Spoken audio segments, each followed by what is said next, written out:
Hello and God bless you, my wonderful friend. Welcome to my channel. If you are here for the first time, I'm so glad you have found me. My name is Marlene. I'm here to share love, wisdom, and inspiration from God's words. On this channel, I dive into scriptures, discuss life's biggest questions, and explore how we can live with our faith in our everyday lives. I'm trying to create a community here that encourage each other, pray for each other, and grow together in understanding and love. Today we are going to delve into the topic, neither cold nor hot. I believe that this message can bring hope and joy into our lives as we navigate through our faith journey. But before we dive in, if you haven't done so already, please do click on the subscribe button and turn on notifications so you don't miss out on my weekly content. Let's get started and allow the peace of God fill our heart, mind, soul, and spirit. Neither hot nor cold.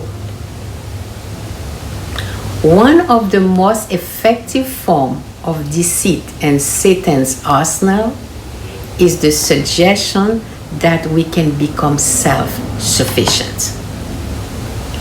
Even as we go through the motion of a holy life, we can come to believe that we already possess everything we need from God. I can take it from here.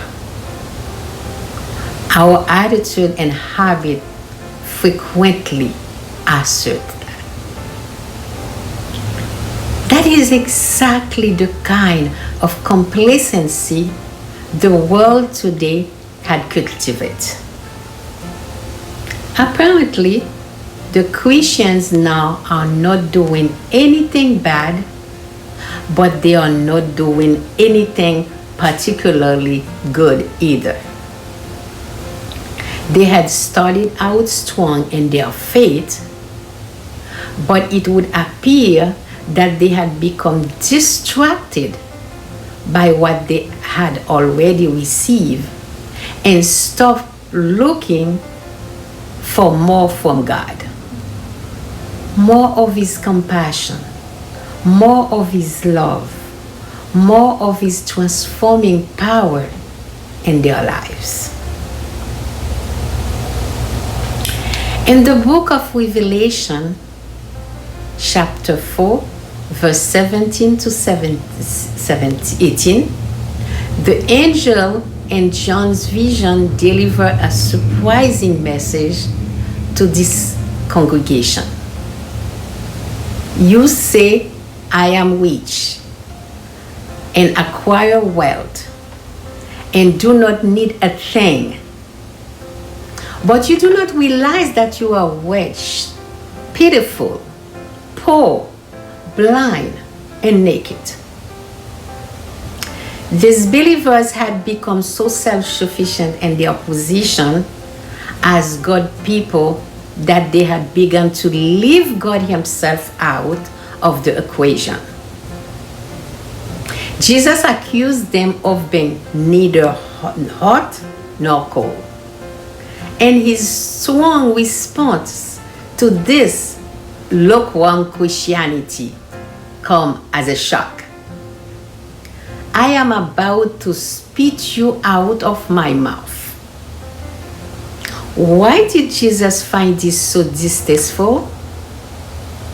Simply because the attitude of the surrounding culture has crept into the congregation and paralyzed its spiritual life. Now, Christianity had become a wealthy trade center, higher education, and culture. We Christians had begun to rely on our privileges of wealth and superior education instead of on the wisdom and strength God supplies. Our complacent, indifferent attitude made us virtually useless for Christian ministry. Instead of relying on ourselves or on the gifts God has given us so far, we need to continue to depend on Him.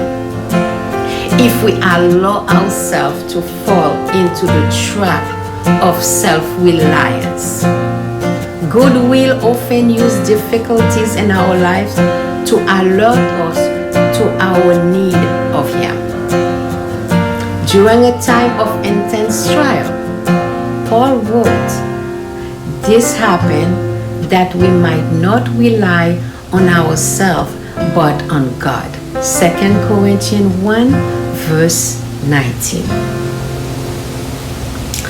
How should we respond to Jesus' stern rebuke? First, John advises us to pray for gold refined in the fire. Revelation 3:18. Peter also explained in 1 Peter 6:7 that our faith is like gold refined in the fire of life difficulties. The wholehearted dependence we learn from trial will lead to true spiritual wealth. Next, we should pray for white clothes to wear so that we won't be spiritually naked, rather than covering ourselves with the righteousness of Jesus Christ. Third, we need the gift of spiritual insight so we can clearly see our own condition as well as God's provision for us in Jesus.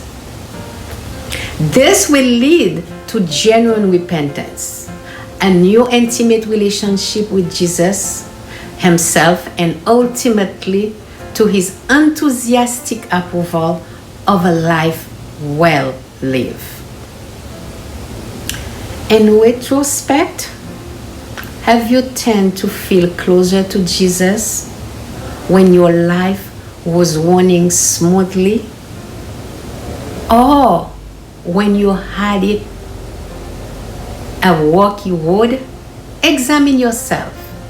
Why do you think in this case? Thank you for giving me the opportunity to share this message with you today. Again, subscribe, like, and comment. Thank you again, and may God bless you.